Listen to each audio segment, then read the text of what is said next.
Jóvenes, darle la bienvenida a nuestro ciclo semestral San Marcos, ¿no? En esta oportunidad, quien te habla es el profesor Mirko Díaz y juntos vamos a sacar el curso de filosofía. El tema que tenemos que desarrollar el día de hoy, jóvenes, se denomina periodo antropológico. Es el segundo tema de la filosofía antigua, la filosofía griega, y vamos a abordar el pensamiento de Protágoras y Sócrates, jóvenes. Iniciemos nuestro curso. Jóvenes, antes de desarrollar pues algún tipo de ideas, recordemos que, ¿no?, la primera etapa del pensamiento filosófico que vimos, ¿no?, la clase anterior, era el llamado periodo pues cosmológico, ¿no? Los filósofos habían desarrollado pues algunas reflexiones en torno de la naturaleza, en torno pues del universo, ¿no?, buscando el origen de la naturaleza. Entonces había habido una diversidad de respuestas con respecto a esa explicación, a esos problemas, ¿no? Y poco a poco, ¿qué va a pasar, jóvenes? El contexto histórico va a generar cambios en las reflexiones filosóficas. Por ejemplo, un hecho histórico importante para el surgimiento de esta nueva etapa de la filosofía es la invasión persa a las colonias griegas, jóvenes. Los persas destruyen las colonias de Mileto, ¿no? Y los persas van avanzando hacia Atenas, hacia Esparta. Es ahí, jóvenes, donde se da pues la famosa, ¿no?, guerra entre atenienses ¿no?, y persas, ¿no?, entre los espartanos y los persas también. Entonces, estas guerras, jóvenes, van a dar origen pues a la victoria de los atenienses sobre los persas, y ahí va a empezar justamente un siglo llamado el siglo de Pericles, que es donde se inicia este periodo antropológico. Jóvenes, en el siglo de Pericles, pues, las artes se consolidan. Atenas es una ciudad muy importante. Ellos van a liderar la famosa Liga de Delos, que va a cobrar un impuesto para la guerra, jóvenes, por si acaso hay una nueva guerra persa. Y entonces Atenas va a sobresalir. ¿Cómo? Se habla por eso del apogeo económico, político y cultural de Atenas, ¿no? Jóvenes artistas, políticos, hay un desarrollo de ciencias, desarrollo de la filosofía. Y es en este contexto, jóvenes, donde se desarrolla la democracia, ¿no?, donde entran pues las ideas democráticas, se consolidan y comienza ya pues todo el desarrollo de la democracia, ¿no? En este contexto de vida democrática, jóvenes, en este contexto de florecimiento cultural de la sociedad de Atenas, aparecen pues los llamados sofistas, ¿no? Los sofistas, jóvenes, van a ser los que van a dar inicio al llamado giro antropológico, ¿no? Se habla de un giro antropológico, jóvenes, en el sentido de que la filosofía anterior había priorizado el estudio de la naturaleza, el estudio del cosmos, el estudio pues del universo, de la realidad. En cambio, esta nueva filosofía que se va a iniciar durante este periodo prioriza el tema humano, el tema social. Jóvenes, la filosofía humanista, por eso se podría decir, ¿no? Ahora, ¿por qué entra en crisis la filosofía naturalista antigua, el periodo llamado presocráticos, el periodo cosmológico? Porque la diversidad de doctrinas, jóvenes, hacían que no encaje muy bien, pues, cuál es la idea verdadera acerca de esto, ¿no? Se había caído en un relativismo en ese sentido, y el cambio, el contexto político-social que ya te mencioné, ¿no? La invasión de los persas a las colonias griegas, ¿no? Listo, muchachos, sigamos viendo aquí, ¿no? El tema, por eso, de nuestro periodo del día de hoy va a ser, la reflexión va a girar en torno a la vida ciudadana, al hombre, por eso se dice, pero no el hombre, pues, en un sentido abstracto, joven, en un sentido naturalista, sino el hombre como ciudadano, el hombre como miembro de una determinada polis, de una determinada ciudad. Y en ese sentido, jóvenes, el ciudadano, el hombre libre, ¿no? Y ese hombre libre lo que se busca es cuál es su virtud, jóvenes, no en un sentido moral, sino en un sentido de perfeccionamiento, ¿no? ¿Cuál es el arete del ciudadano? ¿Cuál es la virtud? ¿Cuál es la mejor forma de ser un ciudadano, jóvenes, dentro de una ciudad, pues, como Atenas, ¿no? Entonces, esta reflexión, jóvenes, va a girar en torno a la formación política del hombre, ¿no? Entonces, los sofistas justamente son aquellas personas que van a realizar a cabo esta labor, jóvenes. Veamos la siguiente diapositiva, jóvenes, ¿no? Hemos considerado un texto, jóvenes, en este texto de Guthrie, ¿no? los filósofos griegos, jóvenes, se hace mención, jóvenes, a que había dos teorías que eran las más importantes del periodo cosmológico, ¿no? La teoría de Parménides, que decía que todo movimiento era ilusión y la realidad era un todo inmóvil. Y la otra doctrina, jóvenes, la teoría atomista, ¿no? La teoría atomista que señalaba que toda la realidad estaba compuesta de pequeños átomos invisibles, incoloros, indoloros, áfonos y el vacío, jóvenes. Dice, ninguna de estas teorías pues calaba en la gente, ¿no? Ninguna de estas teorías era adecuadas. Y si describían el mundo de manera adecuada, dice, no llamaban la atención de las personas. Es por eso que la filosofía naturalista pues va a dar paso a la filosofía humanista, a la filosofía del periodo antropológico que estamos desarrollando en este momento. Sigamos, jóvenes, ¿no? Sigamos con la siguiente diapositiva y ahí vamos a ver ya el tema de los sofistas. Jóvenes, tenemos ahí pues algunas ideas que van apareciendo y que vamos a ir mostrando también. Jóvenes, ahí tenemos los sofistas, ¿no?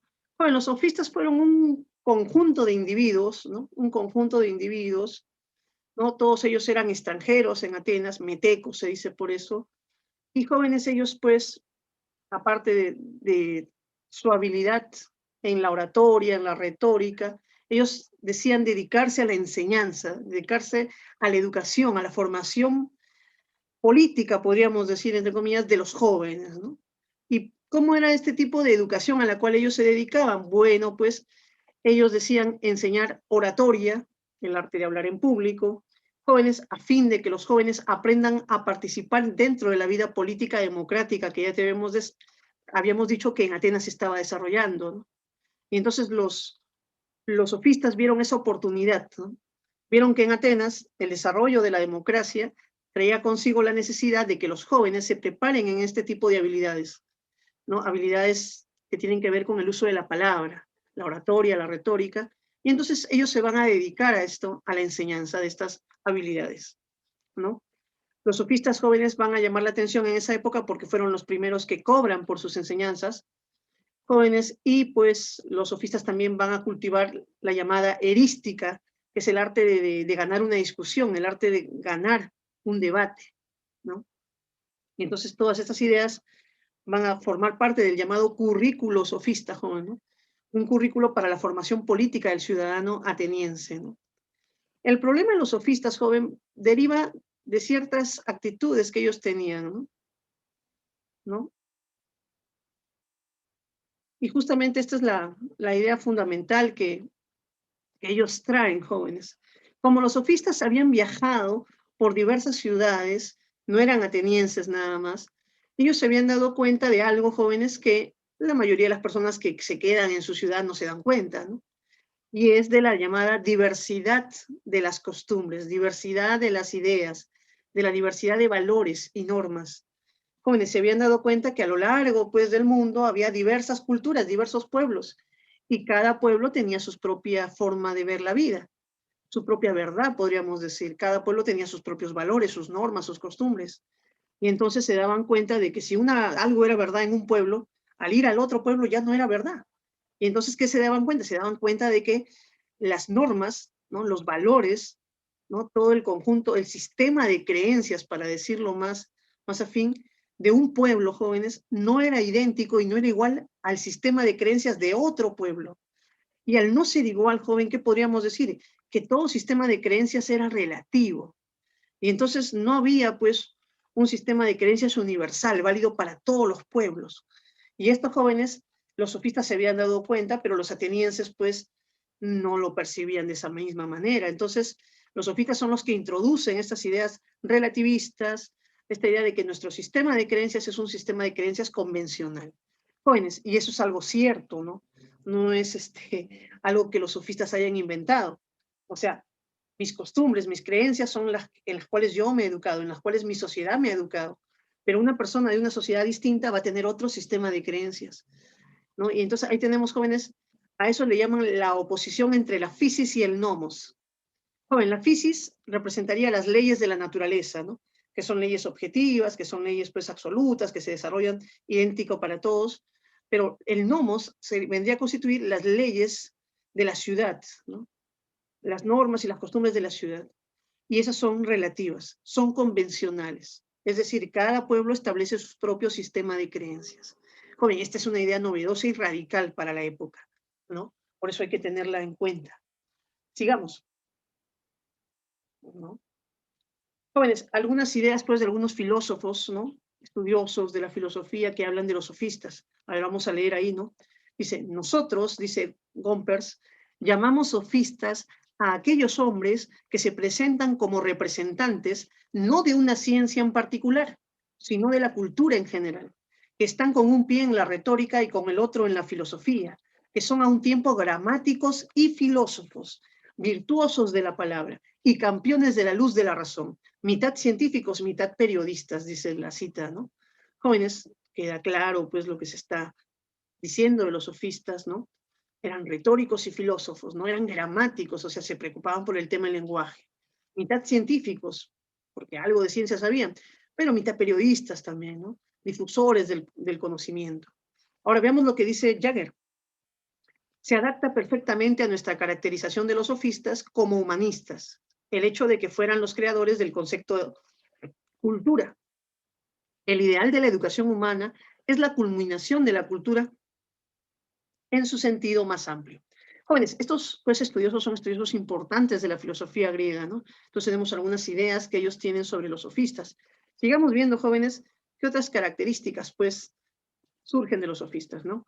Joven, ahí tenemos un primer sofista, Protágoras, ¿no? Protágoras, joven, va a ser el sofista, el primer sofista que llega a Atenas, el prototipo, el modelo, la base, podríamos decir, pues, de los sofistas. Y jóvenes, entonces, Platón, que era una persona que le gustaba escribir sus obras filosóficas en sentido de diálogos, como personajes, como una especie de obra de teatro, jóvenes, ponía, pues, escribió un diálogo, ¿no? El Protágoras se llama de Platón, y en este diálogo Protágoras habla con Sócrates, debate con Sócrates. Cosa, jóvenes, que en la realidad no se dio, porque cuando Protágoras estaba en Atenas, porque él llegó a Atenas, Sócrates era un joven todavía, y no, pues, en esa época Sócrates no debatía contra los sofistas. Entonces, este debate no es un debate histórico, pero es un debate que Platón recrea en su mente, ¿no? Y lo que sí sabemos es que muchas de las ideas que los sofistas expresan en las obras platónicas, joven, son ideas que en verdad sí tuvieron los sofistas, pero no sí practicaron. Entonces miren lo que encontramos aquí, ¿no? Protágoras dice, reconozco que soy un sofista y que educo a los hombres.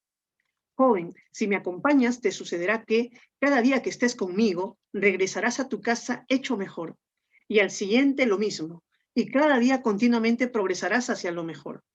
Al acudir a mí, aprenderás solo aquello por lo que vienes. Mi enseñanza es la buena administración de los bienes familiares, de modo que puedas dirigir óptimamente tu casa, y acerca de los asuntos políticos, para que puedas ser el más capaz de la ciudad, tanto en el obrar como en el decir, ¿no? Entonces, mira la oferta pues, laboral que daba Protágoras de su enseñanza, ¿no? Él decía, yo te enseño esto, ¿no? Y entonces Sócrates le dice, mira, me parece pues que hablas de la ciencia política y te ofreces a hacer a los hombres buenos ciudadanos, Protágoras, ¿no? Entonces ese es el tema, ¿no? Los sofistas eran educadores, joven, ¿no? Eran educadores políticos, ¿no? Entonces, de cierta manera. Ahí tenemos, jóvenes, a Protágoras, ¿no? Ya cuando hablamos de este sofista en especial, hay una frase que es la frase con la cual se entra siempre al pensamiento de Protágoras, se le llama la frase homo mensura, ahí no está escrito de esa manera, pero la frase del homo mensura dice lo siguiente, ¿no? El hombre es la medida de todas las cosas, de las que son en cuanto que son, y de las que no son en cuanto que no son, ¿no? Ahí se ha hecho un resumen de la frase, el hombre es la medida de todas las cosas. Jóvenes, esa frase pues ha generado una cantidad de interpretaciones, ¿no? Algunas benignas, otras críticas contra Protágoras, ¿no? Porque decir el hombre es la medida de todas las cosas, joven, ¿qué puede significar? Puede significar que la humanidad, todos los seres humanos, no, la humanidad en general, jóvenes, somos la medida de todas las cosas. O también puede significar, si entendemos hombre, no por humanidad, sino jóvenes por individuo. Entonces, el individuo es la medida de todas las cosas. Y entonces surge ya, jóvenes, una interpretación relativista de esta frase, ¿no? Esta es la doctrina del homo mensura. Esta es la doctrina que contiene implícitamente el relativismo de Protágoras y el relativismo sofista, ¿no? Joven, porque los sofistas van a decir que no existe una verdad absoluta, sino que toda verdad es una verdad relativa, ¿no? Que toda verdad, jóvenes, es una verdad, pues, que depende de ciertas circunstancias y depende de los sujetos que creen en aquellas verdades, ¿no? Entonces, jóvenes, si yo te pregunto, ¿esto es bueno? ¿Cómo detectas a un relativista, no? Esto es fácil. Para detectar a un relativista joven es lo más sencillo que se puede hacer. Si tú le preguntas, ¿eso es bueno o eso es verdadero? Él te va a decir la famosa frase de un relativista. Te va a decir, depende. Esa es la frase que usamos y que usan los relativistas, ¿no? El depende, depende de esta circunstancia, depende de la otra circunstancia. ¿Hay verdades absolutas? No, dicen ellos. No existen verdades absolutas. Toda verdad es relativa. Toda verdad depende de la medida que cada ser humano le dé, ¿no?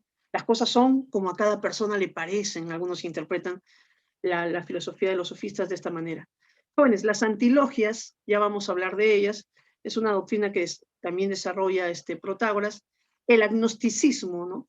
Es una tesis también que Protágoras va a desarrollar, jóvenes, y por la cual pues él va a decir la siguiente frase que está ahí, ¿no? De los dioses, dice Protágoras, no puedo saber si existen o no, ¿no? Ni cuál es su forma, porque la oscuridad del problema y la brevedad de la vida son los impedimentos de su conocimiento. O sea, cuando le preguntan jóvenes a Protágoras qué puede decir de los dioses, él prefiere pues ¿no? guardar silencio, él prefiere ni afirmar que existen ni afirmar que no existen. Él dice, no puedo saber en realidad. Quisiera saber, pero es un tema bien complejo. Y es un tema que también tiene que ser analizado y la brevedad de la vida no lo permite. Listo, muchachos, ahí tenemos al gran Protágoras, ¿no? Con su famosa frase de el homo mensura. Jóvenes, ¿qué significan ya en palabras simples el relativismo, ¿no? Que cada persona tiene su opinión y que entonces los seres humanos no podemos llegar a una ciencia, a un saber pues objetivo de la realidad, sino que cada uno, jóvenes, tiene una opinión personal y esa opinión personal pues tienen otras personas otra opinión personal y entonces tú dirías, profe, ¿quién gana en esta visión relativista, no? Si cada uno tiene su opinión. Justamente Protágoras decía que los sofistas enseñan a que tu opinión se imponga frente a las demás opiniones, ¿no? Porque hay una lucha entre las opiniones y entonces la opinión que logra argumentarse mejor, la opinión que logra imponerse como la más útil para los demás, esa va a ser la opinión que podemos decir es verdadera en un sentido, ¿no? Aunque jóvenes, a los sofistas, pues, para los sofistas todas las opiniones son verdaderas, son válidas, si es que un sujeto lo ve así, ¿no? Pero si queremos convencer a los demás, debe haber pues una opinión que se imponga frente a las demás. No lo llamaríamos la verdadera, pero sí la opinión que tiene más éxito o la que logra triunfar frente a las demás, ¿no? Jóvenes, y para eso pues surgen las llamadas antilogias. Protágoras, las antilogias, jóvenes, son una estrategia, ¿no? Una estrategia de argumentación por la cual tú refutas cualquier idea que aparezca, demuestras que es falsa, ¿no? O también defiendes cualquier idea como verdadera, ¿no? Entonces, Protágoras decía, a mí no me importa si la idea es verdadera o falsa, yo te voy a enseñar a atacarla, a refutarla, para que si en el momento que tú lo decidas, lo quieres hacer, lo refutes, o te voy a también enseñar a defenderlas. Entonces, las antilogias, jóvenes, son un discurso que Protágoras enseñaba a sus estudiantes a defender tanto la verdad como la falsedad de una tesis, independientemente de su objetividad. Entonces, te enseñaba los dos discursos, a convencer de que algo es verdad o a convencerte de que algo es falso. Y de esa manera tenías ganado, decía él, pues, el éxito, ¿no? Tenías asegurado el éxito porque tú ibas a poder demostrar cualquier idea o su afirmación o su negación, ¿no? Eso eran las antilogias, jóvenes, ¿no? Jóvenes, entonces hemos llegado ya al final del pensamiento de Protágoras. Ha sido, pues, interesante explicártelo. Vamos a continuar, jóvenes, vamos a continuar ahora con el pensamiento de Sócrates, ¿no? Sócrates, jóvenes, es pues un filósofo, uno de los filósofos más importantes de la filosofía antigua, ¿no? Se habla de un periodo presocrático porque Sócrates divide la historia de la filosofía, o sea, jóvenes, eso no lo había hecho ningún filósofo hasta ese momento, ¿no? Ahora, Sócrates tiene muchos enemigos, mucha gente que lo critica, lo cuestiona. Tenemos a Nietzsche, tenemos pues al pensamiento marxista, ¿no? Tenemos varios gente que cuestiona el pensamiento socrático, varias gente también que lo admira, lo respeta y lo tiene pues como un filósofo pues de los más importantes, ¿no? Y entonces, eso pasa con los filósofos jóvenes, los filósofos que marcan en la historia, que dejan su huella en la historia, son aquellos filósofos que son odiados y amados, ¿no? Pero no, nunca se puede pues pensar sin ellos, ¿no? Es como que ellos están ahí, ya sea para ser afirmados o para ser negados, y eso es lo que ocurre con Sócrates, y va a ocurrir con los demás filósofos que vamos a estudiar, ¿no? Crítica y oposición a los sofistas.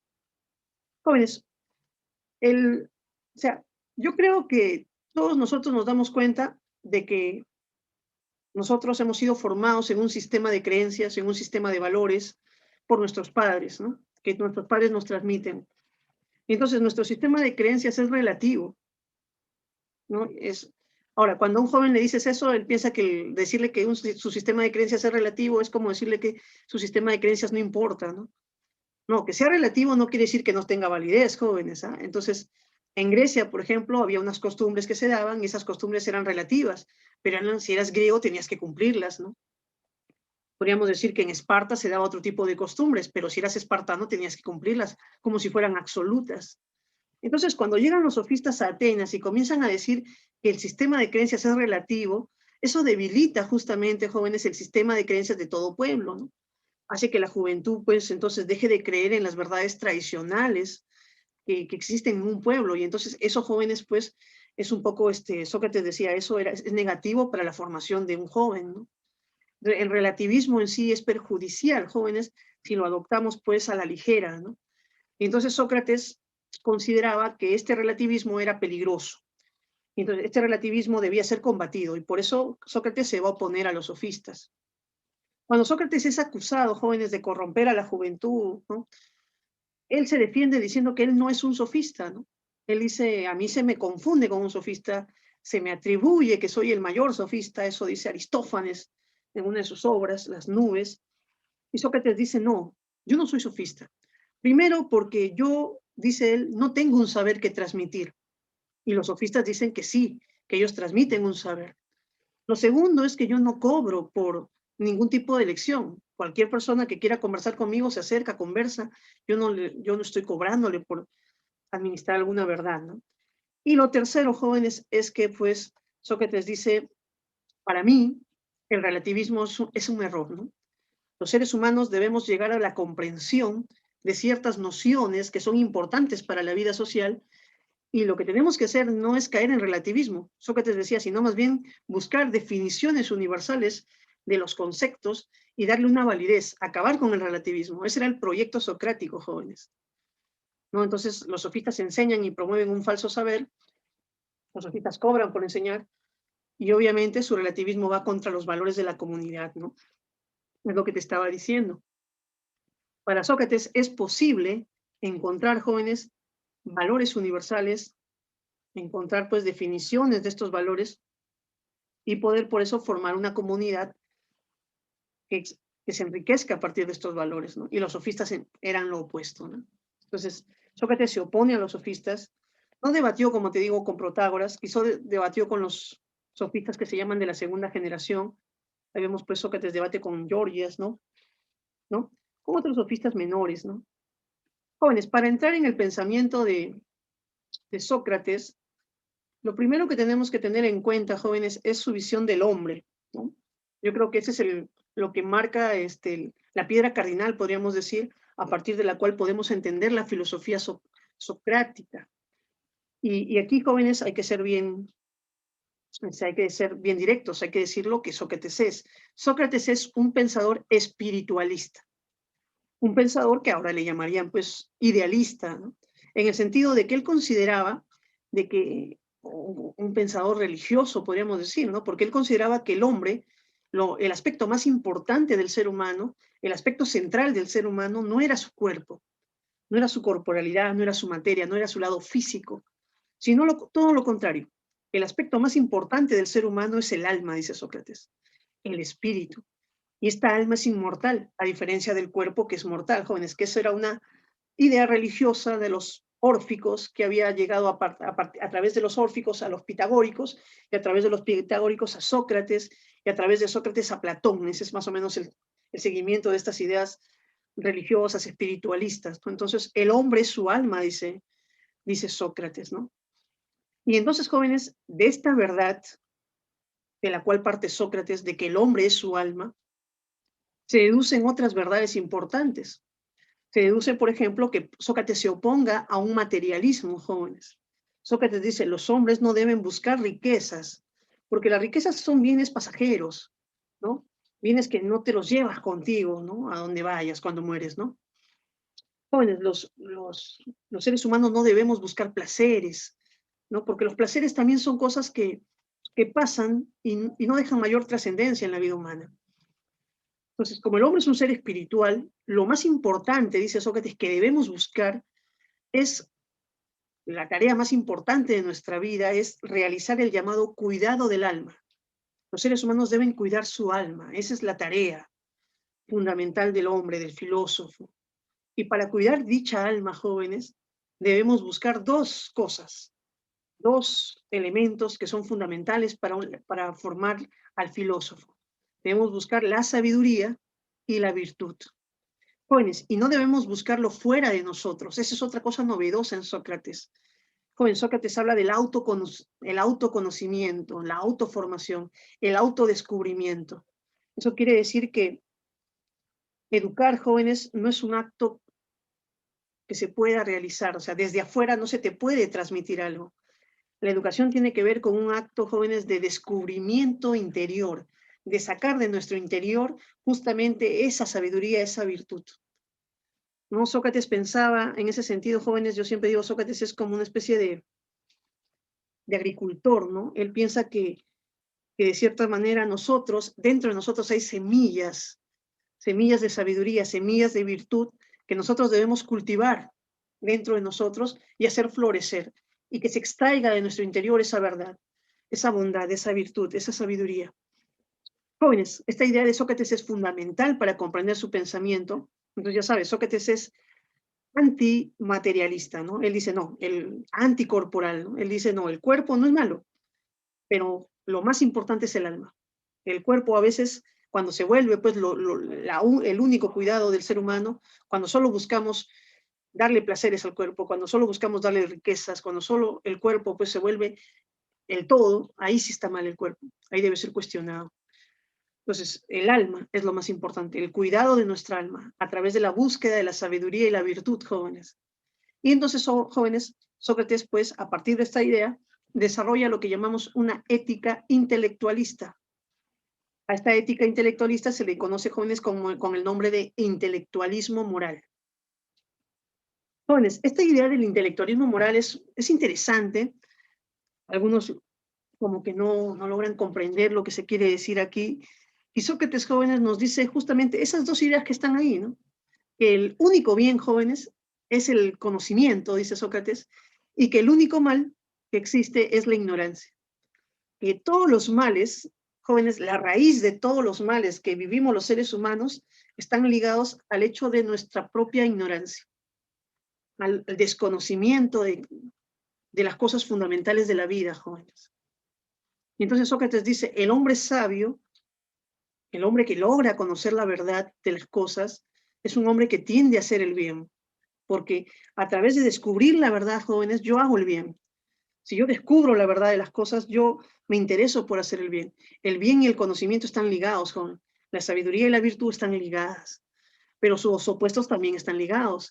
Joven, si yo soy una persona pues ignorante acerca de lo fundamental de la vida, acerca de mí mismo, acerca de mis valores, acerca de las verdades fundamentales, si soy ignorante de esas cosas, y soy ignorante de mi ignorancia también, jóvenes, que también puede pasar, el hecho de creer yo saber algo cuando no lo sé en realidad, y entonces soy ignorante de mi propia ignorancia. Sócrates decía, ese es el único mal.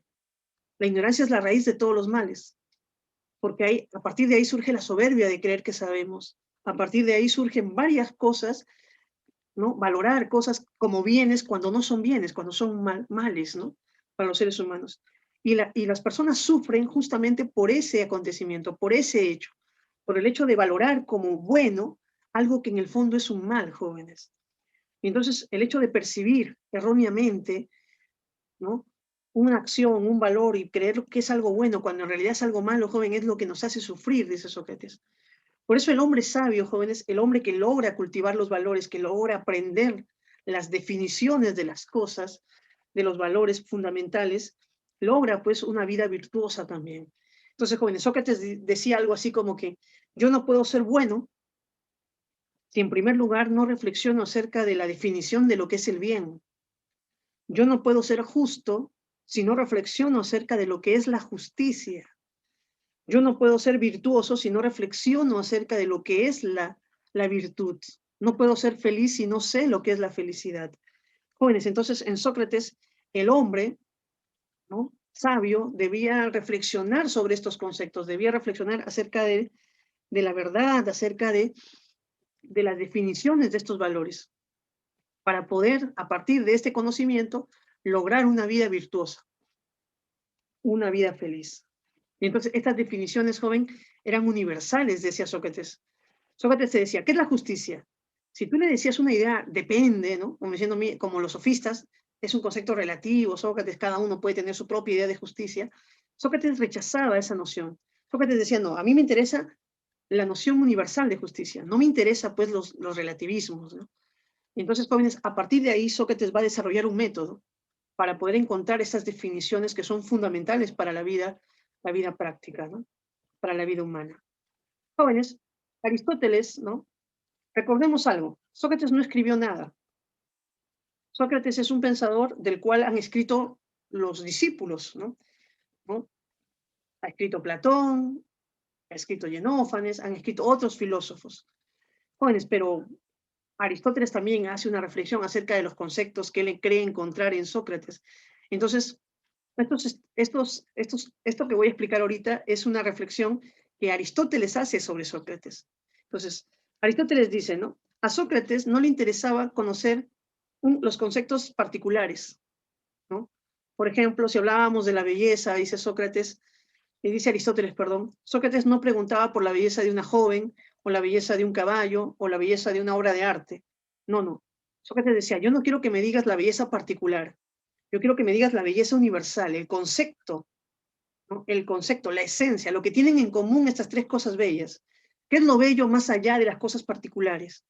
Y entonces, jóvenes, al realizar este proceso, ¿no?, dice Aristóteles, pasar de la belleza particular de las cosas a la belleza universal, al concepto ya esencial, está haciendo una inducción, dice Sócrates, ¿no?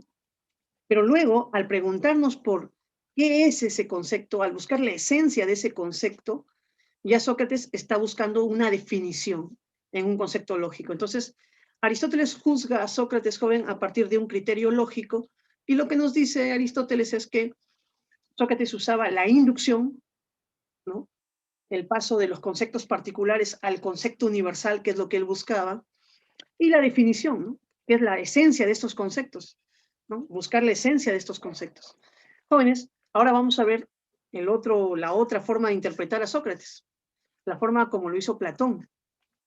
Platón va a decir, jóvenes, que Sócrates usaba un método que muchos llaman dialéctico, el método dialéctico o el método socrático, que consistía fundamentalmente, jóvenes, en iniciar una conversación, ¿no? Sócrates conversaba con las personas y les hacía preguntas que deberían ser sencillas para ciertas personas, ¿no? Si se encontraba con un artista, con alguien que hablaba pues de las cosas bellas, le preguntaba qué es lo bello, por ejemplo, ¿no? Si se encontraba, jóvenes, con un artista, ya te dije, con un juez, por ejemplo, le preguntaba qué es la justicia, ¿no? Tú que eres un juez debes saber qué es la justicia. Si se encontraba, jóvenes, con un maestro, con un educador, le preguntaba pues qué era la virtud, ¿no? Y cómo se podía enseñar, ¿no? Si era enseñable o no. Y entonces el joven comenzaba el debate, comenzaban las preguntas. Entonces, el método socrático es un método de interrogación. Él decía, yo no enseño, yo no transmito nada, pero yo puedo ayudar a la persona a sacar las verdades de su interior. Y al sacar estas ideas de su interior, jóvenes, podemos encontrar errores quizás, y si descubrimos que las ideas que hemos sacado de la persona son ideas erróneas, él lo va a evidenciar, él se va a dar cuenta que son ideas erróneas. Y lo otro es también darnos cuenta si las personas pues tienen ¿qué podríamos decir, no? Si las personas tienen ideas verdaderas, ¿no? Y entonces, jóvenes, él va a distinguir dos momentos muy marcados en su método, dice, ¿no? Mi primer método es un aspecto, es negativo, en el sentido de que busca descubrir la ignorancia de nuestro interlocutor. Si le preguntamos acerca de un tema que él no conoce y él cree conocerlo, mi objetivo fundamental, va a decir Sócrates, es demostrarle que él desconoce, hacerle reconocer su ignorancia. Estos jóvenes, este momento de su método se liga con esta frase que él dice, solo sé que nada sé, ¿no? Ese es justamente el momento inicial de todo inicio del saber, jóvenes, porque es darme cuenta de que yo creía saber algo y no lo sé.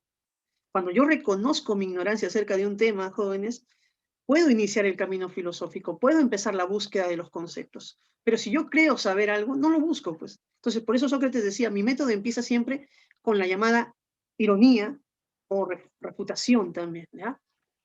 Y luego, jóvenes, dice, si mi interlocutor, si la persona con la que yo converso quiere seguir buscando la verdad, vamos a pasar al otro método ya, a la otra parte de mi método, que es la mayéutica.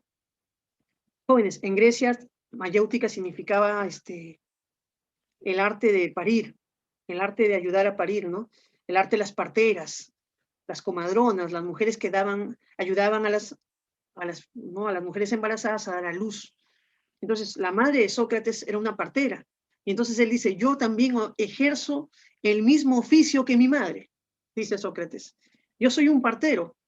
Bueno, la gente se reía, ¿no? Pero yo soy un partero de ideas, un partero de hombres. Yo ayudo a extraer las ideas de los seres humanos, ¿no? En otro momento Sócrates se compara con un moscardón, con un mosquito que molesta al caballo para que corra. Entonces dice, yo soy así, ¿no? Yo soy una especie de moscardón, de insecto que está molestando constantemente a la gente. Y jóvenes, de verdad que hacía eso, ¿no? Imagínate, pues, encontrarse con un juez, toda su vida ha sido juez, le pregunta qué es la justicia, le responde, obviamente, Sócrates le demuestra que eso no es la justicia, le hace caer en contradicciones. Entonces, ¿cómo un juez puede ser juez sin saber qué es la justicia? O, no sé, encontrarse con un joven enamorado, ¿no? Y de pronto Sócrates le pregunta qué es el amor, y el joven no sabe qué es el amor. Y entonces Sócrates le dice, ¿cómo vas a estar enamorado y vas a sufrir por amor si no sabes lo que es el amor? No sufres por amor, sufres por ignorancia, ¿no? Y así, Sócrates era una persona muy molesta en ese sentido, ¿no? Y entonces se ganó anticuerpos, se generó, pues, como ya te decía, gente que le tenía cierto recelo, y obviamente, pues, eso le pasó una factura, ¿no? Jóvenes, las frases que recordamos de Sócrates y que hay que más o menos un poquito resumen su pensamiento es esta, ¿no? Una vida sin reflexión no merece ser vivida. Nuestra vida, jóvenes, en tanto seres humanos, en tanto personas, seres racionales, debe ser meditada, debe ser reflexionada. La frase solo sé que nada sé busca, jóvenes, evidenciar el hecho de que es más sabio el hombre que reconoce su ignorancia, que reconoce sus límites. No es tanto el sabio el que sabe mucho, sino que el que aprende a reconocer sus límites. Y aquí, jóvenes, no solo hay un tema de sabiduría, sino también hay un tema de humildad. El sabio es una persona humilde. El sabio se da cuenta de lo que le falta conocer. El sabio no puede ser soberbio por eso. Entonces, si tú ya eres un poco soberbio con respecto a tus conocimientos, bueno, hay que evaluar eso, porque no hay pues un sabio que sea soberbio, ¿no? Los sabios son humildes, porque saben que siempre, por más que conozcan cosas, siempre es más lo que ignoramos. Jóvenes, conócete a ti mismo. Esta frase es fundamental del pensamiento socrático, jóvenes. Sócrates decía, jóvenes, que él no era como los filósofos anteriores a él, no estudiaban la naturaleza, porque el mayor enigma que los seres humanos podemos encontrar somos nosotros, decía él, ¿no? Yo no sé quién soy, decía Sócrates, yo no sé lo que soy. Entonces, para mí, la principal tarea no es aprender matemáticas, no es aprender lenguaje, no es aprender biología, no, no, yo quiero conocerme a mí mismo, decía Sócrates. Ahora, ¿qué quiere decir eso de conocerte a ti mismo, jóvenes? Creo que hacía referencia al hecho, pues, de descubrir que la parte más importante del ser humano era su alma, ¿no? Entonces, el descubrir esto, jóvenes, que el alma, lo espiritual es lo más importante, llevaba a un cambio, a una conversión en la persona. Y jóvenes, Sócrates va a ser acusado de corromper a los jóvenes, de no creer en los dioses de la ciudad y de introducir nuevas divinidades, ¿no? Estos cargos eran falsos. Y entonces, jóvenes, Sócrates no hizo nada por demostrar su inocencia. Al contrario, ¿no? Generó anticuerpos, y estos anticuerpos hicieron que Sócrates después fuera condenado, jóvenes, a beber la cicuta, ¿no? Y a morir, pues obviamente, ¿no? Y es ahí, joven, donde surge también un acontecimiento, un hecho en su vida interesante, ¿no? Sus amigos y muchas ciudades lo invitan, ¿no? Lo invitan a que se escape. Y los mismos atenienses que lo habían condenado estaban esperando que Sócrates se escape, ¿no?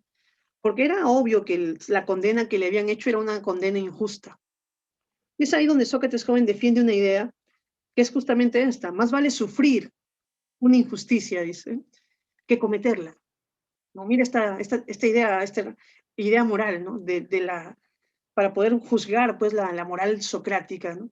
Más vale sufrir una injusticia. Es preferible sufrir una injusticia a que uno cometa una injusticia. Sócrates no se escapa. Su amigo Critón llega días antes de su muerte y le dice: mira, Sócrates, ya tengo todo arreglado para escaparnos, ¿no? Tengo todo, ya compré a los guardias, ya sabemos a qué ciudad vamos a ir, solo tienes que tú decirnos vamos, ¿qué día nos vamos? Y Sócrates le dice que no se va a escapar, que a esta altura de su vida él no puede renunciar. Él ha mantenido una actitud filosófica a lo largo de su vida, y ahora pues que las leyes de la ciudad y las personas lo han condenado injustamente, pues él prefiere sufrir la injusticia que cometer una injusticia. Y esto, jóvenes, va a medir pues la altura moral de Sócrates, ¿no? Por estas cosas, jóvenes, por estos discursos de Sócrates va a ser recordado, pues, ¿no? Hasta la actualidad, ¿no?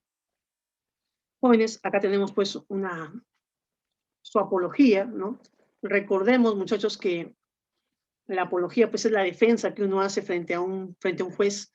En este caso, entonces, Platón pues escribe un diálogo, ya te digo, donde Sócrates pues narra cómo fue el juicio de Sócrates y cuál fue el discurso de Sócrates, ¿no? Nunca vamos a saber si ese fue el verdadero discurso o no, pero al menos pues jóvenes podemos tener alguna aproximación de las ideas de Sócrates. Sócrates decía, ¿no? Yo, atenienses, los aprecio y los quiero, pero voy a obedecer al Dios más que a vosotros, y mientras aliente y sea capaz, es seguro que no dejaré de filosofar, de exhortaros y de hacer manifestaciones al que de vosotros vaya encontrando, diciéndole lo que acostumbro. Mi buen amigo, siendo ateniense de la ciudad más grande y más prestigiada en sabiduría y poder, ¿no te avergüenzas de preocuparte de cómo tendrás las mayores riquezas y la mayor fama y los mayores honores? Y en cambio, no te preocupas ni interesas por la inteligencia, la verdad y por cómo tu alma va a ser lo mejor posible. Entonces, date cuenta, ¿no? Sócrates otra vez está diciendo, ¿no? ¿Qué hay que priorizar? Cuidado del cuerpo, cuidado del alma. Cuidado de las cosas materiales o cuidado de las cosas espirituales. Y si alguno de vosotros discute y dice que se preocupa, no pienso dejarlo al momento y marcharme, sino que le voy a interrogar y examinar y a refutar. Y si me parece que no ha adquirido la virtud y dice que sí, le reprocharé que tienen menos lo digno de más, y tienen mucho lo que vale poco, ¿no? Jóvenes, ahí tenemos pues un fragmento de la apología, del discurso socrático. Y jóvenes, pues tenemos aquí un texto que habla acerca de las acusaciones, ¿no? Acá tenemos también algunas imágenes, algunas pinturas sobre los discursos socráticos, sobre sus últimos momentos. En el texto, jóvenes, de Armstrong, en la cita que hemos seleccionado para este momento, dice lo siguiente, a ver, voy a leerlo. Dice, en primer lugar, los cargos formulados contra Sócrates de introducir en la ciudad nuevas divinidades y corromper a los jóvenes fueron absurdos, tan manifiestamente absurdos, que no cabe ver en ellos sino un pretexto para otros cargos que no podían ser abiertamente formulados. Detrás de la acusación oficial yacía la vieja hostilidad ateniense hacia los intelectuales, a quienes el hombre común consideraba en cierto modo responsables de los recientes desastres y zozobras de la ciudad. Luego estaba el resentimiento de prominentes figuras políticas, cuya necedad había sido eficazmente demostrada por los métodos socráticos de indagación y que por lo tanto veían en Sócrates una influencia subversiva. Más abrumador fue el recuerdo de la amistad de Sócrates con Alcibiades y Critias, es decir, con el traidor que había contribuido más que nadie a la derrota de Atenas y con el caudillo de la execrable tiranía de los 30. De un modo confuso, los ciudadanos o un grupo de ellos tuvieron a Sócrates por responsable de los delitos cometidos por estos hombres. Jóvenes, entonces Armstrong pues, nos habla de los reales motivos que tuvieron los atenienses para juzgar a Sócrates, ¿no? El último día de Sócrates joven, sus discípulos vinieron a la cárcel donde él estaba, y Sócrates decidió compartir con ellos sus últimos momentos, ¿no? Filosofando, que era lo que a ellos les gustaba hacer, y disertó acerca de la inmortalidad del alma, intentando convencer a sus discípulos de que él no iba a morir, ¿no? O que su cuerpo iba a morir, pero que su alma iba a sobrevivir a este desastre de la muerte, ¿no? Los discípulos jóvenes no soportaron tanto sufrimiento, y en el momento en que Sócrates va a beber la cicuta comenzaron a llorar, ¿no?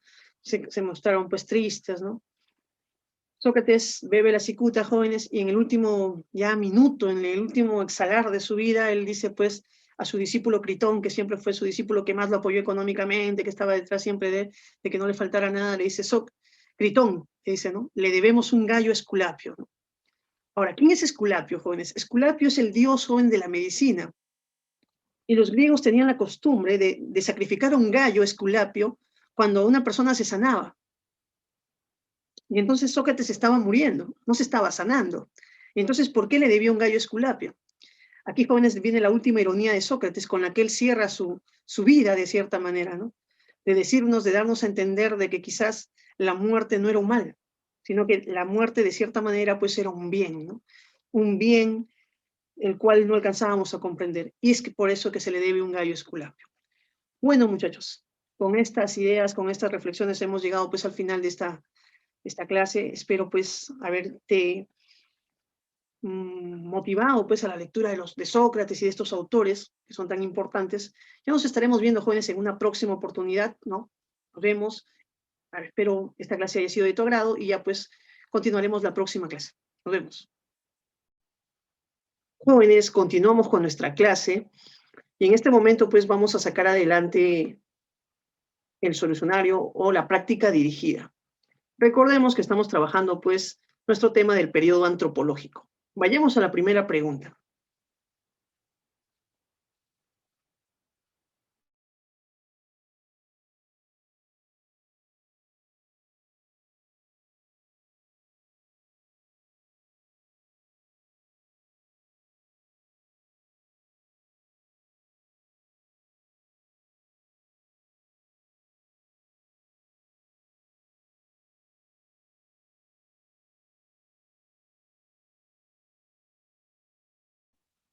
Listo, muchachos. Vamos a iniciar la lectura de la primera pregunta. Dice, en un congreso universitario se apertura un debate sobre la democracia.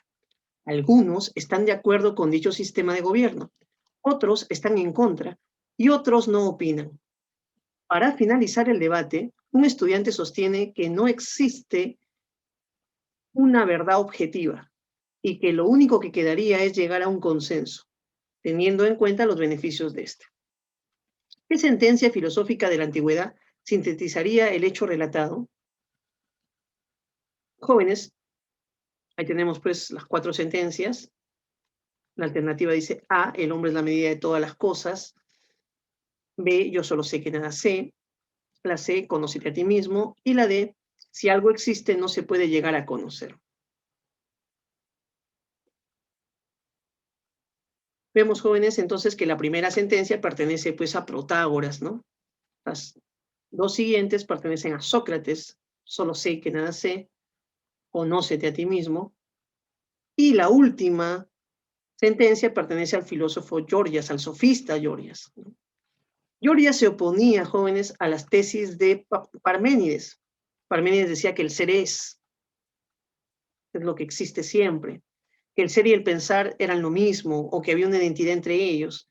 Y entonces Gorgias elabora tesis para oponerse a dichas tesis de Parménides, ¿no? La primera tesis es que nada existe, porque todo está en constante flujo, todo está dejando de ser, por lo tanto nada es, como dice Parménides, ¿no? Lo otro es que si algo existe, dice él, no puede ser conocido, porque no podemos aprender la realidad que fluye, jóvenes, porque las cosas que están dejando de ser no pueden aprenderse, no pueden captarse, ¿no?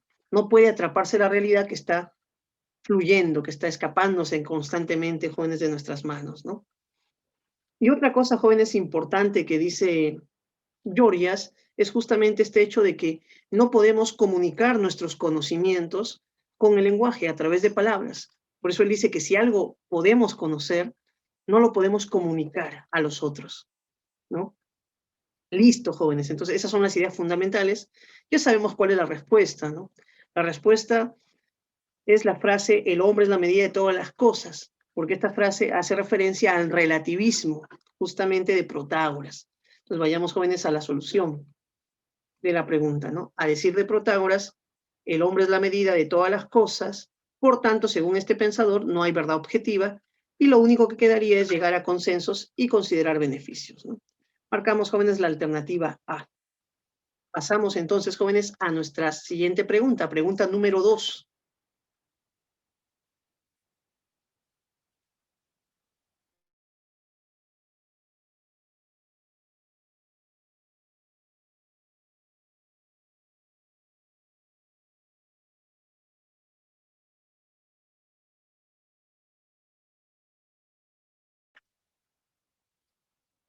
Listo, jóvenes, vamos a leer la pregunta. Para Sócrates, filósofo antiguo, es importante el autoconocimiento del alma y el cultivo del interior del conocimiento, ya que no podrá brindar verdaderos conocimientos a sus alumnos. Solo así puede llegar a ser un buen gobernador. El conocimiento de uno mismo purifica el alma, corre el peligro de ser arrastrado por los deseos irracionales. Jóvenes, esta pregunta nos lleva pues al tema del espiritualismo socrático, a esa idea de que el alma es lo que nos define a los seres humanos y que por lo tanto el cuidado de nuestra alma es fundamental, ¿no? Y el cuidado del alma está ligada también, jóvenes, a no dejarse arrastrar por los deseos corporales, ¿no? Entonces, acá tenemos un texto, ¿no? Donde podemos leer, jóvenes, algunas ideas de Sócrates, ¿no? Dice, es el texto escrito por Platón, el Gorgias, ¿no? Dice, este Cálicles, al contrario que tú, expresa la opinión de que en el Hades, se refiere a lo invisible, tendrán el colmo de la desgracia los no iniciados y llevarán agua al tonel agujereado con un sedazo igualmente agujereado. Dice en efecto, según manifestaba el que me lo refirió, que el sedazo es el alma. Comparó el alma de los insensatos a un sedazo porque está agujereada, ya que no es capaz de retener nada, por incredulidad y por olvido. Estas comparaciones son probablemente absurdas, sin embargo dan a entender lo que yo deseo demostrarte, si de algún modo soy capaz de ello, para persuadirte a que cambies de opinión y a que prefieras, en vez de una vida de insaciedad y desenfreno, una vida ordenada, que tenga suficiente y se dé por satisfecha siempre con lo que tiene. Pero te persuado en algo, y cambias de opinión en el sentido de que los moderados son más felices que los desenfrenados, o no vas a cambiar en nada, por más que te refiera a otras muchas alegorías semejantes. Mucha verdad es lo último, Sócrates, ¿no? Entonces vemos un discurso de Sócrates, donde Sócrates está invitando pues a Cálicles, ¿no? Un sofista, a abandonar esa idea de que la vida desenfrenada, los deseos, jóvenes, la vida de los deseos irracionales es la vida de la felicidad, ¿no?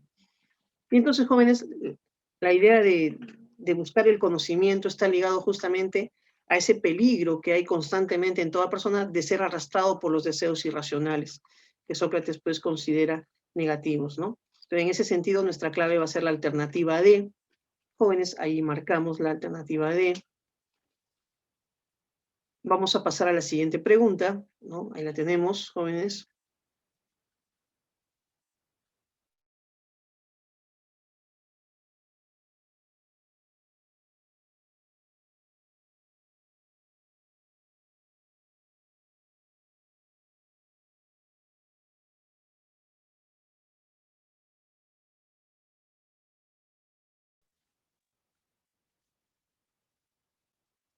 ¿Qué sistema de gobierno defendieron los sofistas? Y según ellos, ¿quiénes deben gobernar? La aristocracia, y deben gobernar los sabios; la democracia, y deben gobernar los que han nacido para gobernar; la aristocracia, y deben gobernar los que han aprendido a gobernar; y la democracia, y deben gobernar los que han aprendido a gobernar. Jóvenes, ahí tenemos pues una pregunta ligada a la época de los sofistas, ¿no? Recordemos, jóvenes, que los sofistas pues van a defender las ideas democráticas, ¿no? No por un tema de convicción, creo yo, sino porque era el sistema que les permitía pues subsistir dentro de Atenas, ¿no? Un sistema democrático necesita del debate, de la argumentación, ¿no? Por lo tanto, pues necesita de las habilidades de los sofistas. Ellos decían enseñar la virtud política. Ahora, el otro tema es, entonces, ya tenemos que es la democracia, ¿no? Puede ser la alternativa B o la alternativa D. Ahora, el otro debate, jóvenes, es ¿quiénes gobiernan? ¿Los que han nacido para gobernar, ¿no? O los que han aprendido a gobernar. Entonces, la capacidad de gobernar es innata, es hereditaria, se recibe de nuestros padres, ¿no? O es aprendida. Y en ese sentido se puede enseñar, se puede aprender, ¿no? Los sofistas eran de esta segunda idea, jóvenes. Los sofistas decían que toda habilidad, incluida la habilidad de gobierno, lo que ellos llamaran la virtud política, puede enseñarse, puede transmitirse. Y entonces ellos decían, ellos tenían esta capacidad de enseñarte esta virtud política. Y jóvenes, cuando ellos hablaban de virtud política, principalmente buscaban formar un ciudadano pues elocuente, un ciudadano persuasivo, que tenga el dominio de la palabra para poder convencer a los otros de sus ideas, ¿no? En ese sentido, jóvenes, la alternativa pues que va a ser la clave correcta es la alternativa, jóvenes, alternativa D, como vemos ahí, ¿no? La democracia, y deben gobernar los que han aprendido a gobernar. Según los sofistas, la virtud ciudadana es un atributo que se aprende, ¿no? Esa virtud consiste en debatir en asambleas y así fortalecer el sistema democrático esclavista. Listo, muchachos, pasamos a la pregunta número 4, ¿no? Pregunta número 4.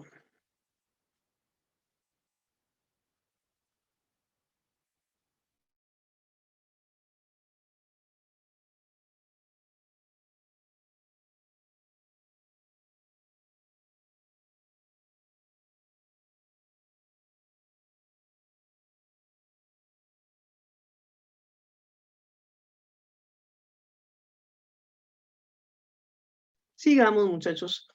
Dice, para Protágoras, toda opinión es verdadera para quien la defiende, ya que para toda negación hay una afirmación que la neutraliza. Podemos captar la esencia objetiva de las cosas. Las cosas son tal y como le parecen a cada individuo. Las opiniones contradictorias se anulan entre sí. Jóvenes, miren, en este tema se habla pues de que toda opinión es verdadera para quien la defiende. Entonces estamos hablando de la posición relativista, ¿no? Si yo defiendo una idea, esa idea es verdadera. Ahora, ¿por qué? Nos están preguntando el por qué.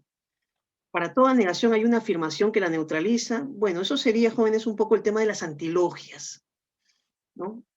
Un poco el tema de las antilogias, un poco el tema este del hablar, muchachos, del lo que llamamos, pues, otro discurso distinto a lo que estamos hablando del relativismo.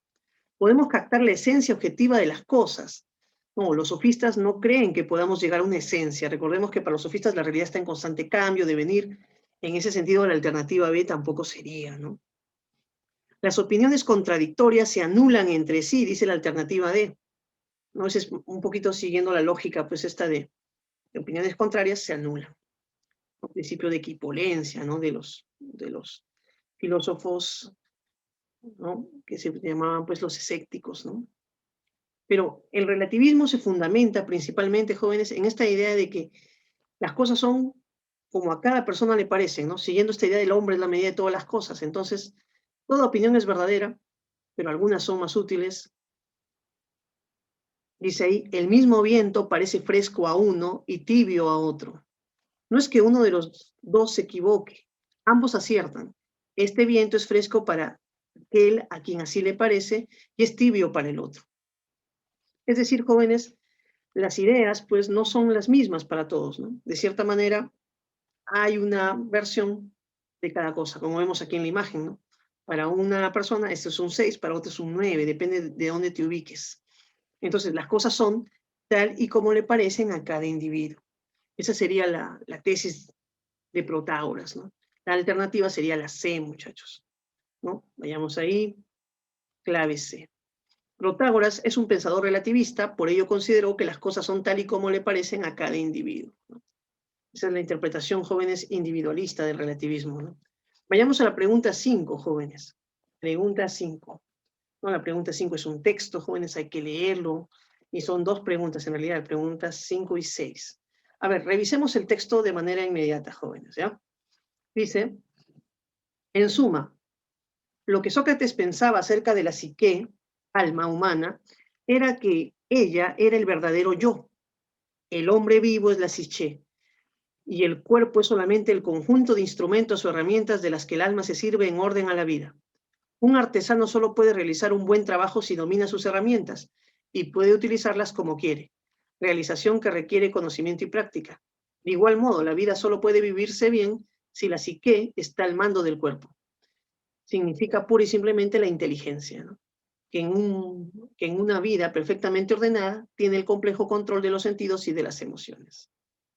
Jóvenes, si se dan cuenta, este texto mantiene pues el espiritualismo socrático, ¿no? La idea de que el alma, en este caso, es el verdadero yo, ¿no? Esa es la primera idea. La otra idea es que el alma, jóvenes, debe mandar al cuerpo, debe ordenar el cuerpo, ¿no? ¿No? La vida, dice, solo puede vivirse bien si la psique está al mando del cuerpo, ¿no? Y jóvenes, eso implica pues una vida con el control de nuestras sensaciones y nuestras emociones, ¿no? Listo, esas son las 3 tesis que están ahí en el texto, jóvenes, que podemos rescatar. Y a partir de estas tesis vamos a ver las preguntas. En la pregunta número 5 vemos que dice, según el texto, Sócrates identificaba el verdadero yo del hombre con las herramientas, no va a ser la clave, jóvenes, la inteligencia, el alma, la psique, esa sí es la clave, jóvenes. El cuerpo y las emociones son otros distractores, ¿no? Entonces, jóvenes, ahí vemos pues la alternativa B sería la clave, ¿no? La alternativa B. Según el texto, Sócrates pensaba que el alma es el verdadero yo y su conocimiento es la sabiduría y la inteligencia, ¿no? Entonces, muchachos, pasemos a la siguiente pregunta. Pregunta 6. Del texto se puede deducir que la rectitud de la vida para Sócrates depende, jóvenes, si queremos llevar una vida recta, eso depende del control del alma sobre lo sensible, jóvenes, esa va a ser la clave, de quedarnos en la ignorancia, no, pues no, de tener mejores herramientas o de la realización de las emociones, no, no. En el caso de Sócrates, el texto evidencia, jóvenes, muy claro que el alma debe controlar, debe mandar al cuerpo. Y cuando hablamos de lo sensible, estamos refiriéndonos a ello. En ese sentido, la respuesta, jóvenes, va a ser, pues, la alternativa A, ¿verdad? Marquemos ahí, jóvenes, la alternativa A. El control del alma sobre lo sensible. A decir del texto, así como el artesano hace un buen trabajo si domina sus herramientas, el hombre actúa correctamente si controla su corporeidad sensible, ¿no? Listo, muchachos, pasemos a la pregunta número 7. Vamos así ya llegando a la mitad de nuestro solucionario, jóvenes. Ahí tenemos otro texto con el que nos encontramos, jóvenes. Vamos a leerlo de una vez. Preguntas 7 y 8, ¿no? Vamos a resolver a partir de la lectura de este texto. Los sofistas ciertamente fueron individualistas, en realidad rivales, compitiendo entre sí por el favor del público. No se puede, por consiguiente, hablar de ellos como una escuela. Ahora bien, pretender que filosóficamente no tenían nada en común es ir demasiado lejos. Compartían el punto de vista filosófico general del empirismo y unido a él un común escepticismo acerca de la posibilidad del conocimiento cierto, sobre la base tanto de la inadecuación y falibilidad de nuestras facultades como de la ausencia de la realidad estable para ser conocida. Todos por igual creían en la antítesis entre la naturaleza y convención, podían diferir en su estimación del valor relativo de cada una, pero ninguno de ellos hubiera sostenido que las leyes humanas, costumbres y creencias religiosas fueran inamovibles por estar enraizadas en un orden natural inmutable.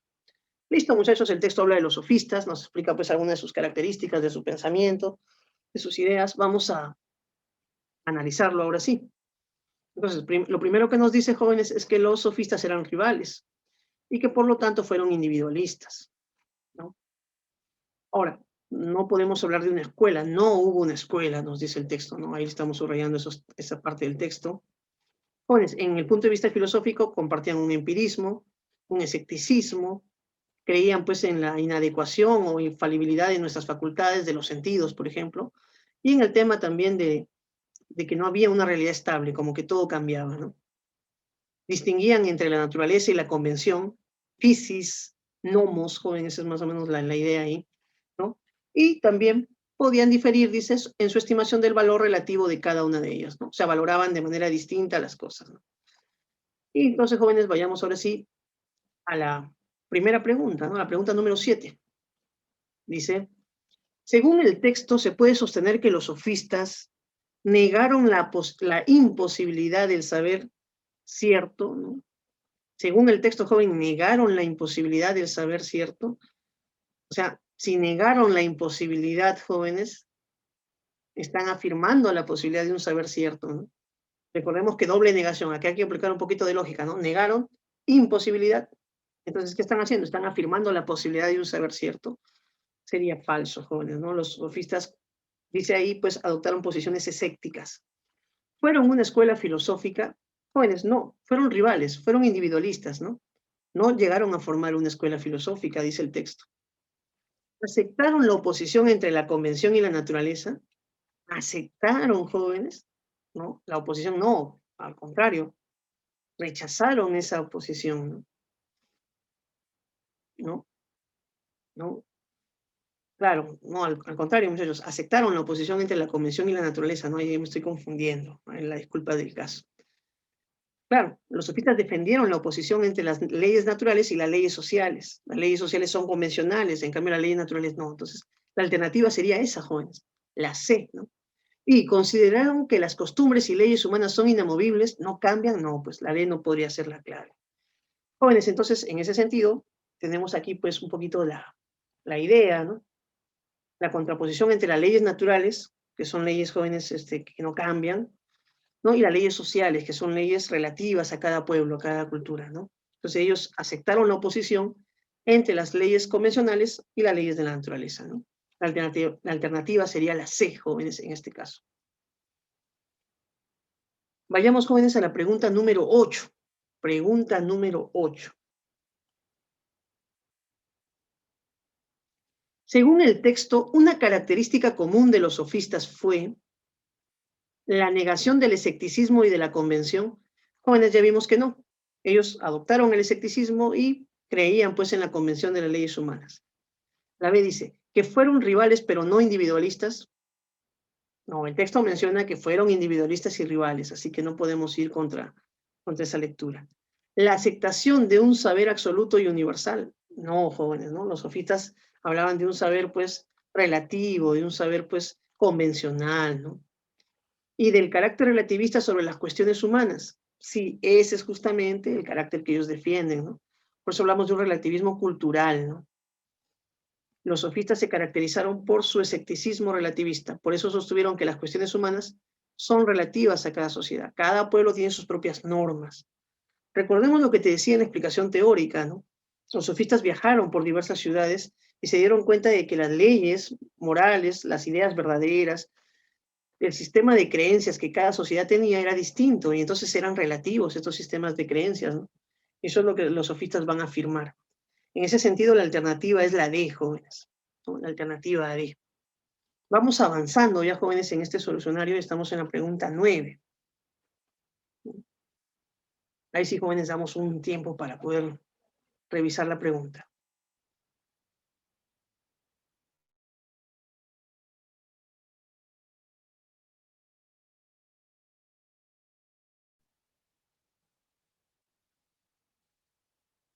Jóvenes, entonces la pregunta dice, uno de los temas que se desarrollaron durante el siglo V antes de nuestra era en Atenas, durante el sistema democrático, fue el fundamento de la realidad, jóvenes. Recordemos que esa idea fue debatida pues en el periodo anterior, ¿no? El periodo cosmológico. La posibilidad de la felicidad, jóvenes, también es un tema, jóvenes, que va a venir posterior, ¿no? Aristóteles va a abordar ese tema. Podríamos decir que es el periodo ontológico, ¿no? En cambio, jóvenes, el tema, pues, que va a corresponder al periodo antropológico, al periodo que se dio durante el siglo V antes de nuestra era, es justamente el tema de la virtud del hombre, la virtud del hombre de la polis, del hombre, del ciudadano, ¿no? Esa va a ser la clave, con la alternativa C. Y en cambio, decir el principio del cosmos, pues no nos parece una pregunta pues propia de este periodo, jóvenes, sino del periodo anterior, del periodo cosmológico. Pues ahí tenemos, jóvenes, la pregunta pues habla acerca del giro antropológico, ¿no? Dice, los primeros filósofos reflexionaron sobre el principio y origen de la naturaleza. El giro antropológico, ¿qué significó, jóvenes? Significó justamente que los sofistas y Sócrates van a reflexionar en torno a la ciudad, en torno a la virtud, en torno a la educación del hombre, en torno a la política, jóvenes, ¿no? Ese es el giro antropológico. En ese sentido, jóvenes, el tema, pues, de estudio es el tema de la virtud, ¿no? Veamos ahí, jóvenes, ¿no?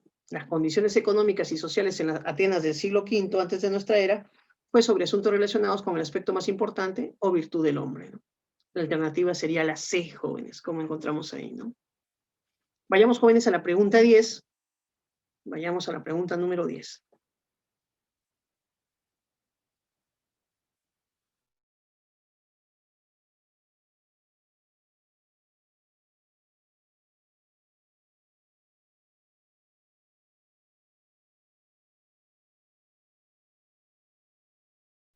Listo, muchachos, hemos leído la pregunta. La pregunta 10 dice, en el texto Apología a Sócrates de Platón, notamos cómo Sócrates, a través de ejemplos, ridiculiza a aquellos que creían saber mucho pero no sabían nada. A esta forma de proceder se le conoce como, jóvenes, aquí pues la pregunta tiene un truco, ¿no?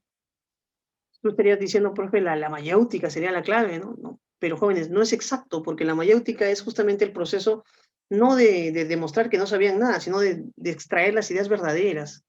Por eso, si marcas la mayéutica, vas a marcar mal. Ahora, profe, la inducción, el devenir, la deducción, otras claves no se me ocurren, profe, estas otras claves no me parecen.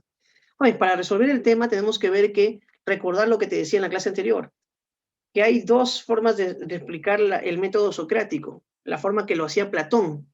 Platón hablaba de ironía o refutación, y la segunda parte hablaba de la mayéutica, el arte de alumbrar ideas, ¿no? En la primera parte del método socrático, en la ironía o la refutación, justamente es de lo que habla el texto, buscaba Sócrates, su interlocutor o la persona con la que él debatía, mostrarle su ignorancia, mostrarle, no por el hecho de ridiculizarlo, ¿no? No por el hecho de burlarse de él. El afán de Sócrates no era un afán burlón, jóvenes, sino el afán era purificar el error de esa persona, purificar su alma del error, hacerle consciente de su ignorancia. ¿Ya, muchachos? Entonces, el problema de la pregunta, jóvenes, es que no nos da tampoco por ahí, ¿no? A esta parte del método se le llama ironía o refutación. Entonces, ahora, para hacer esto, jóvenes, para refutar las ideas de los autores, Sócrates se aplicaba, y eso ya lo dice Aristóteles, por eso vamos a pasar al análisis aristotélico. Aristóteles decía esto, ¿no? Jóvenes, que Sócrates no buscaba, por ejemplo, los conceptos particulares. Hablamos de una mujer bella, un templo bello, una estatua bella, no. Sócrates buscaba qué es lo bello en sí. Más allá, pues, de los conceptos particulares, él buscaba un concepto universal. A este paso de lo particular a lo universal le llamamos inducción. Y muchas veces, jóvenes, la ironía, la refutación que Sócrates hacía de las ideas de sus interlocutores, se basaban justamente en este paso, ¿no? De que los interlocutores solo afirmaban un concepto particular de lo que ellos estudiaban, cuando Sócrates buscaba el concepto universal, ¿no? Entonces, siguiendo, jóvenes, combinando un poco las dos ideas de Aristóteles y de Platón, la clave, pues, nos parece ser la B, ¿no? La clave de esa pregunta, jóvenes, es una pregunta difícil, pero no, la clave es la B. La palabra inducción, ¿no? A través de la ironía, Sócrates ridiculizaba a aquellos que se presentaban como sabios, ¿no? La ironía, jóvenes, ¿no? Más exacto sería la ironía, jóvenes, más que la inducción. Pero de todas las alternativas que están ahí presentes, la B es la que podría ser la más exacta. Sigamos ahí, jóvenes. Nos faltan 4 preguntas. Vamos a manejar las 2 últimas lecturas. Tenemos aquí un texto, jóvenes, de los sofistas. Dice, uno de los principales problemas que plantea este fragmento es el de la identidad de hombre, al que se refiere Protágoras. El artículo determinado sugiere que se trata de hombre en general, ya sea varón o fémina, griego o bárbaro, libre o esclavo. Pero también podría ser el hombre en singular, el individuo. En el primer caso, Protágoras estaría diciendo que las cosas son tal y como las ven los seres humanos en general. Y puesto que los seres humanos tienen en común la razón, como demostró Heráclito, su planteamiento sería similar al desarrollado por Kant en la época moderna. Para este último, solo los fenómenos, el mundo tal como aparece según la experiencia humana ordenada por las categorías de la razón, pueden conocerse científicamente. En el segundo caso, Protágoras estaría diciendo que las cosas son tal como se ve, como las ve el hombre en singular, y que dependen de aquello que cada uno tiene en particular y distinto con respecto a los demás, como por ejemplo las impresiones de los sentidos. Por tanto, una misma cosa a uno puede parecerle caliente y a otro fría. Algo puede tener buen sabor para uno y mal sabor para otro. En este último caso, Protágoras sería el fundador del relativismo, ¿no? Protágoras sería el fundador del relativismo. Listo, muchachos. Entonces ahí tenemos aquí algunas ideas importantes, ¿no?, de este texto. Vamos a subrayar las dos interpretaciones que se hacen en el texto, jóvenes. Entonces, jóvenes, cuando Protágoras dice el hombre es la medida de todas las cosas, ¿cómo interpretar ese texto? Eso es lo que aquí la pregunta nos está planteando. Si lo interpretamos como el hombre, como la humanidad es la medida de todas las cosas, la afirmación de Protágoras se parecería mucho a la propuesta kantiana, dice, ¿no? Pero esa no es la interpretación que normalmente hacemos del texto, ¿no? Sino que cuando decimos que el hombre es la medida de todas las cosas, lo que hacemos referencia es al hecho de decir de que es el individuo, ¿no? El hombre en singular, son los individuos. Entonces, cada persona tiene su propio tipo de verdad.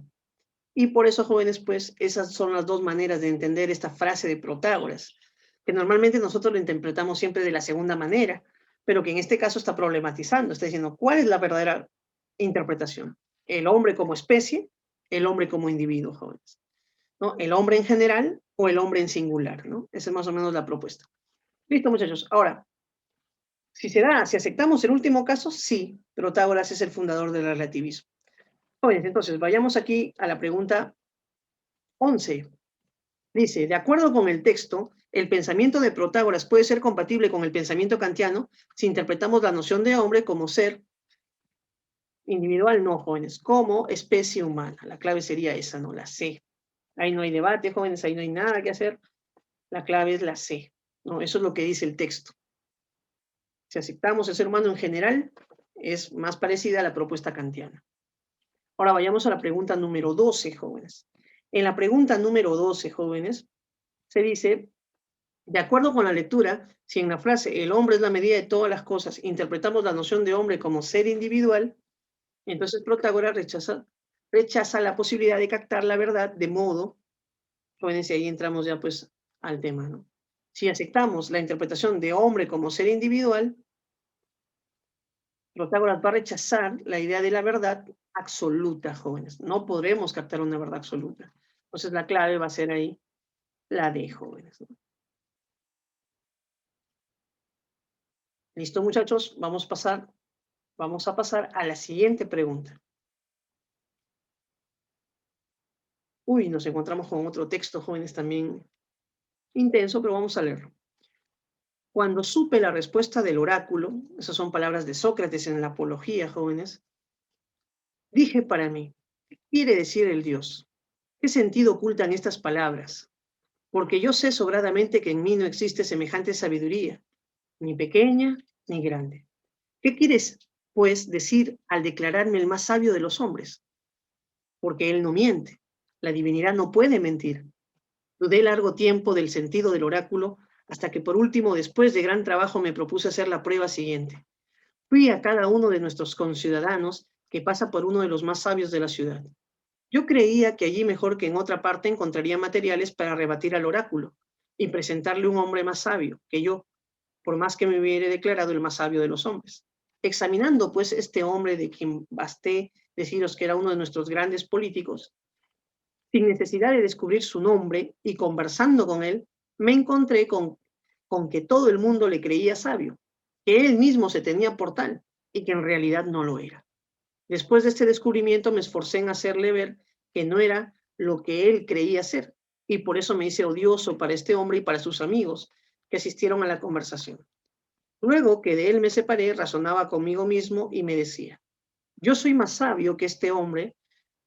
Puede muy bien suceder que ni él ni yo sepamos nada de lo que es bello y de lo que es bueno, pero hay una diferencia, que él cree saberlo, aunque no sepa nada, y yo, no sabiendo nada, reconozco no saber. Me parece pues que en esto yo era más sabio, porque no asumo saber lo que no sé. Jóvenes, este es pues un texto donde Platón explica la famosa frase solo sé que nada sé, ¿no? ¿Qué había pasado, jóvenes? Había pasado el hecho de que el oráculo de Delfos declara que Sócrates es el hombre más sabio Y entonces, pues, esta declaración toma por sorpresa a Sócrates, porque él siempre decía esta famosa frase, yo solo sé que nada sé. Y entonces, ¿cómo va a ser el hombre más sabio aquella persona que afirma que no sabe? Entonces, obviamente hay una contradicción ahí y Sócrates quería resolver ese tema.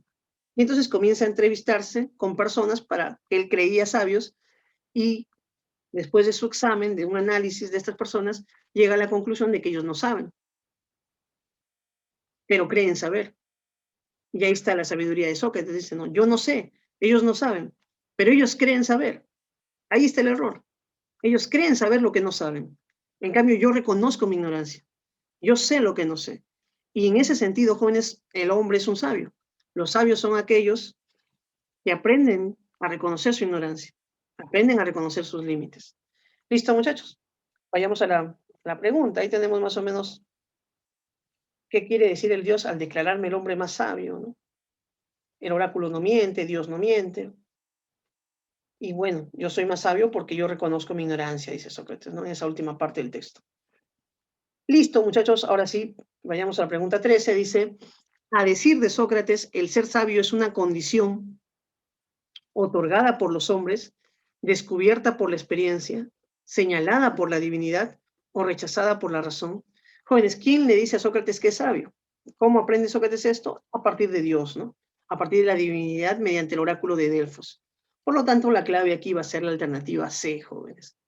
¿No? La misión filosófica. Ahí tenemos, jóvenes, el famoso oráculo de Delfos, ¿no? Lo que ha quedado de este oráculo, ¿no? Las ruinas en Grecia, jóvenes. Y por último, jóvenes, pues la pregunta 14, ¿no? La pregunta 14.